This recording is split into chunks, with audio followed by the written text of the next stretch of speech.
Non maths students ఈ question చూసి చాలా భయపడతారు. అసలు భయపడే అంతేం ఉండదు, చాలా సింపుల్ ఈ క్వశ్చన్. చూద్దాం.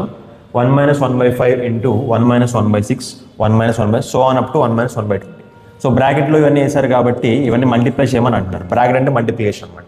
సో ఏం లేదు, చాలా ఈజీ. ఇక్కడ 1/5 ఉంది కదా, 1 - 1/5 అంటే ఏమవుతుందంటే వెరీ సింపుల్. 5లో నుంచి మనం 1 సబ్ట్రాక్ట్ చేస్తే 4 అవుతుంది. ఓకే, ఆ బై 5 అనేది యాక్చువల్ అలానే వేసేస్తాం. ఇంటూ బ్రాకెట్ అంటే ఇంటూ అని చెప్పుకున్నాం కదా. 6లో నుంచి 1 సబ్ట్రాక్ట్ చేస్తే 5 అవుతుంది, ఆ బై 6 అలానే చేస్తాం. అట్లానే 7లో 1 పోతే 6/7 సో ఆన్ అప్ టు ఎక్కడ వరకు 1/20. ఇదేమని రాస్తాం, 20లో నుంచి 1 సబ్ట్రాక్ట్ చేస్తే 19/20. ఓకే, వేసేస్తాం కదా. ఇప్పుడు ఈ 5 క్యాన్సిల్ అయిపోయింది, ఈ 6 క్యాన్సిల్ అయిపోయింది. అట్లా క్యాన్సిల్ అయిపోతూ ఉంటే అలా 19 వరకు క్యాన్సిల్ అవుతుంది. ఇక్కడ మిగిలింది ఏంటి, 4, 20 మిగిలింది.